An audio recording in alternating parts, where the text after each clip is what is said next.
नमस्ते विद्यार्थियों। हम लोग गोदान की नगरीय कथा, ग्रामेतर कथा की घटनाओं को आपको समझा रहे थे। हमने आपको यह बताया था कि जो शहरी पात्र हैं वे आधुनिक हैं, शिक्षित हैं, बुद्धिजीवी हैं, आर्थिक रूप से सक्षम हैं। उनके पास पैसे की कोई कमी नहीं है। पैसे से अपने पैसे को और बढ़ाकर वे एक पूंजीपति के रूप में भी सामने आते हैं।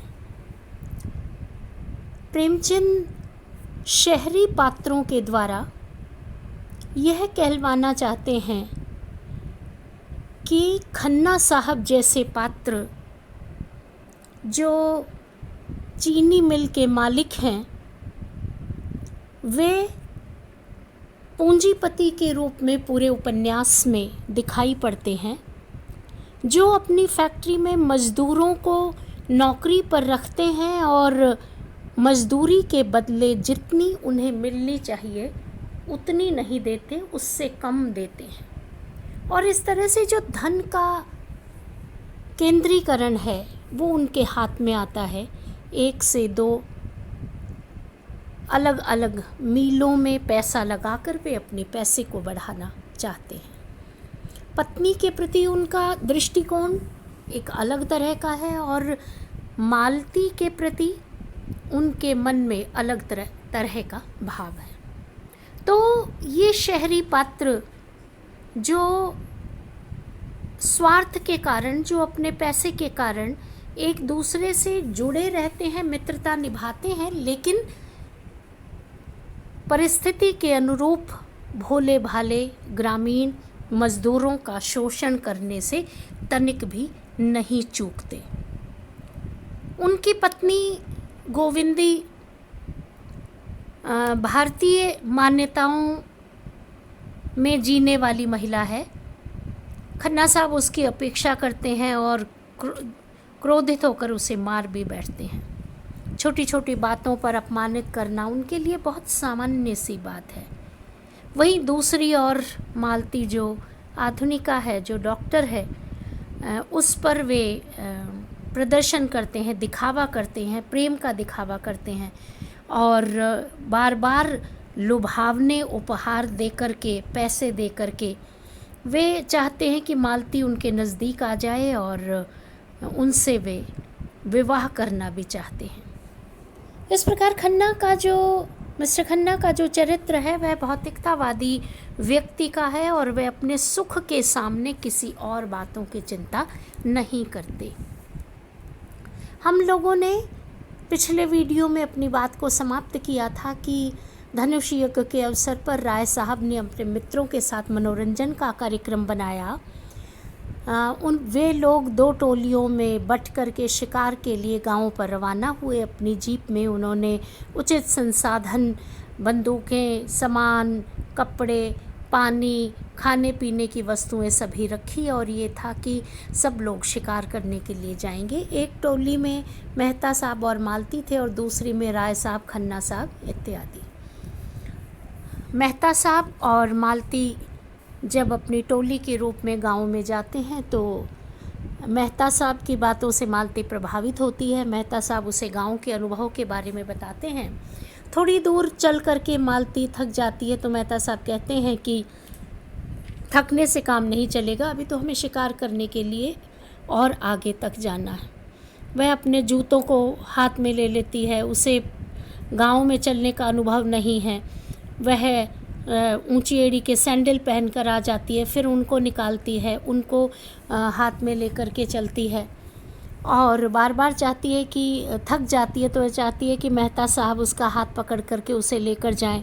कहीं गड्ढे, कहीं पानी, ऊंची नीची सड़कें और कच्ची पक्की सड़कों पर उसे चलना पड़ता है। वह बहुत थक जाती है और उसे भूख लगती है। तभी मेहता साहब कहते हैं कि चलिए हम शिकार करते हैं और मेहता साहब अपनी बंदूक से उड़ती हुई एक चिड़िया का शिकार करते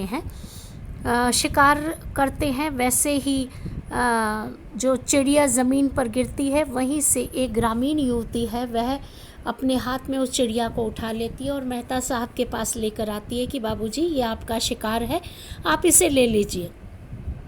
मेहता साहब को लगता है कि यह ग्रामीण महिला तो बहुत चतुर है, इसने बहुत चतुराई से शिकार को नीचे नहीं गिरने दिया और ला कर देते हैं। तो मेहता साहब उसे ग्रहण कर लेते हैं, ले लेते हैं शिकार को। मेहता साहब कहते हैं कि तुम कहाँ रहती हो? तो वह युवती बताती है कि यही मेरी झोंपड़ी है पास में।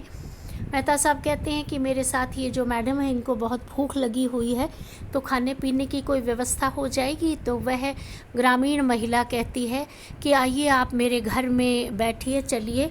वह जा कर के झट से खाट बिछा देती है और जाती है अपना मटका उठा कर के, और जो नदी बह रही है वहाँ से पानी लेकर के आ जाती है। पानी वह पीने के लिए उनको दे देती है। मालती उस महिला को देख करके, क्योंकि वह महिला देखने में सुंदर नहीं है, गंवार सी है, लेकिन बहुत चतुर है, तो मैं जो मालती है उसके हाथों से पानी नहीं पीना चाहती। फिर वो कहती है कि जिस चिड़िया का आपने शिकार किया है उसका सालन बना देती हूँ, और मेरे घर में मक्की का आटा है तो मैं रोटियाँ वो बना देती है। मालती मेहता साहब से कहती है कि मैं इस तरह का भोजन नहीं कर पाऊँगी, मुझे इस तरह का खाना खाने की वो नहीं है आदत, तो आप ही इसको खा लें। मेहता साहब बहुत आराम से उस युवती से बातचीत करते हुए खाते रहते हैं, और इधर जो मालती है वह उसे मन में बहुत बुरा लगता है, वह ईर्ष्या होती है उस महिला के प्रति कि मेहता साहब उस ग्रामीण महिला से इतना वार्तालाप क्यों कर रहे हैं। फिर मालती का पैदल चलने के कारण सिर दुख गया है। वह ग्रामीण महिला कहती है कि मैं दवाई ला देती हूँ, जाती है कुछ जड़ी बूटी पीस पास करके और मालती के सिर पर लगा देती है और कहती है कि अगर आपको ये बूटी ठीक नहीं लगी हो तो मैं तुम्हारे लिए दूध उबाल देती हूँ, आप दोनों जने आराम करें। फिर उसने आग जलाई, देखा तो खाना पीना तैयार हो गया था, रोटियां सेकी, दूध गर्म किया था, एक कटोरे में वह मालती के लिए ले आई। मालती ने बहुत मुंह बिचकाया, लेकिन क्या करे, दूध उसको पीना ही था। उसने दूध पिया और पी करके फिर मेहता साहब ने उससे इजाज़त मांगी और दोनों फिर निकल पड़े। तो इस मनोरंजन और शिकार की यात्रा को दर्शाने का लेखक का यह उद्देश्य था कि शहरी पात्र जो अपने मनोरंजन के लिए शिकार खेलने के लिए जाते हैं, मेहता साहब मालती को गांव के जीवन का अनुभव करवाना चाहते हैं, और मेहता साहब मालती को बार बार यह बताना चाहते हैं कि किताबों में जो कुछ पढ़ा, जो कुछ पढ़कर लिखकर मालती ने जाना है वही सब सच नहीं है, उसके अलावा जो व्यावहारिक अनुभव होने उतने ही ज़रूरी हैं। इसलिए मेहता साहब मालती को गाँव की सारी बारीकियों के बारे में बताते हैं, और उन्हें लगता है कि महिला जो ग्रामीण है, जो अपना श्रम कर रही है, वह भी उतनी ही अधिकारी है सम्मान की जितना शहर में रहने वाली महिला सम्मान की अधिकारी है।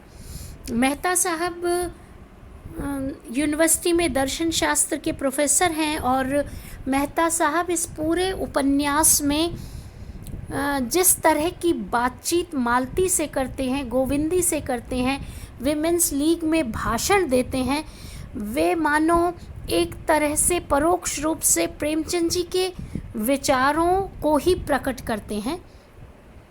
वे अपने मित्र मंडली के बीच जो विचार व्यक्त करते हैं और नारी के आदर्श के संबंध में उनका जो दृष्टिकोण है वे अपने मित्रों के बीच बताते हैं, और विमेंस लीग के आयोजित व्याख्यानों में मेहता साहब जो स्त्री के बारे में बातचीत करते हैं, पाश्चात्य जगत की स्त्री और भारतीय स्त्री की जो वो तुलना करते हैं, और भारतीय नारी के आदर्श की जो वो चर्चा करते हैं, वे सारे विचार प्रेमचंद जी के स्वयं के हैं।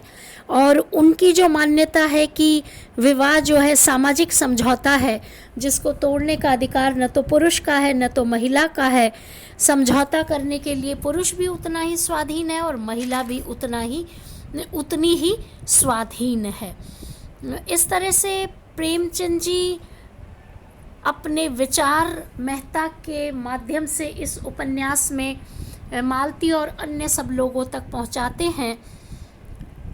मिस्टर मेहता पति पत्नी के बीच सच्चे निष्कपट प्रेम के समर्थक हैं। उनके लिए प्रेम का आदर्श जो मन में है वही मुख पर होना चाहिए और उनके अनुसार जो स्त्री है, जो पत्नी है, वह अपने दाम्पत्य जीवन में पति के विचारों को स्वीकार करे, समानता के रूप में स्वीकार करे और बराबरी के रूप में स्वीकार करे। इसलिए मेहता साहब मिर्ज़ा साहब से कहते हैं कि मैं ऐसी बीवी नहीं चाहता जिससे मैं आइंस्टीन के सिद्धांत पर बहस कर सकूं या मेरी रचनाओं के प्रूफ देखा करे। मैं ऐसी औरत चाहता हूं जो मेरे जीवन को पवित्र उज्जवल बना दे अपने प्रेम से और अपने त्याग से। तो यहाँ ये जो विचार हैं एकदम परंपरागत रूप में दिखलाई पड़ते हैं और उनके ये अपने विचार पत्नी के प्रति हैं। और मालती से जब वे कहते हैं कि अगर कोई पुरुष मेरे और मेरी स्त्री के बीच में आने का साहस करेगा तो मैं उसे मार भी सकता हूँ। मेहता साहब प्रेम को भौतिक वस्तु मानते हैं और उनके अनुसार पुस्तकों में जो बहुत सारी प्रेम कथाएं हैं, वे प्रेम कथाएं बहुत से दृष्टांत उत्पन्न करती हैं, लेकिन उनके अनुसार जो स्त्री के प्रति आदर्शवादी विचार हैं वे मेहता साहब व्यक्त करते हैं। तो मेहता साहब मालती को अपने विचारों से प्रभावित करते हैं और जब वे लोग बातचीत करते हैं प्रेम पर, विवाह पर, तो मेहता साहब को बराबर यह लगता है कि मालती उनके विचारों से प्रभावित हो रही है और वह उन्हें अपना जीवन साथी चुनना चाह रही है। तो मेहता साहब मना कर देते हैं और वे कहते हैं कि मैं विवाह करने की अपेक्षा मन के बनाए हुए बंधन को स्वीकार करना ज़्यादा ठीक समझता हूँ और बेहतर होगा कि हम लोग बिना विवाह के अपने जीवन को व्यतीत करें। तो ऐसा प्रेमचंद जी का भी अपना मानना है जो मेहता साहब के माध्यम से उपन्यास में ये उनके विचार प्रतिफलित होते हुए दिखलाई पड़ते हैं। तो इस प्रकार प्रेम, विवाह, नारी चरित्र, आदर्श पर सामाजिक आर्थिक दृष्टिकोण से मेहता साहब ने अपने विचार व्यक्त किए हैं और उसके साथ ही उपन्यास की इस शहरी कथा में मालती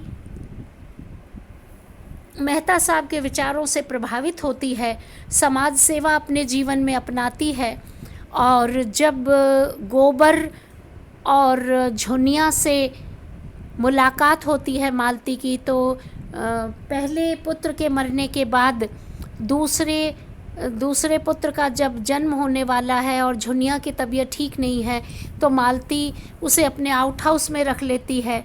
वह झुनिया को सब कुछ सिखा देती है। वह जितने भी पेशेंट, जितने भी मरीज मालती के पास आते हैं, झुनिया उन्हें कतार से बिठा करके बहुत सारी चीज़ें वह मालती से सीख गई है। मालती बहुत ध्यान रखती है, दूध, खाना पीना सब का ध्यान रखती है और इस प्रकार उसके बाद में झुनिया के स्वस्थ बच्चा पैदा होता है। मालती उसे पाकर बहुत खुश है और उपन्यास में जब ग्रामीण कथा में जब रूपा का विवाह होता है तो झुनिया के साथ मालती गांव भी जाती है उसकी ननद के विवाह में और ग्रामीण परिवेश को भी देखती है।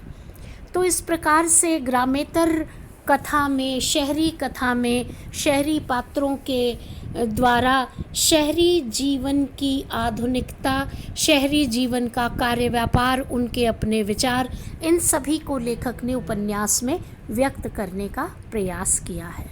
आज इतना ही विद्यार्थियों, धन्यवाद।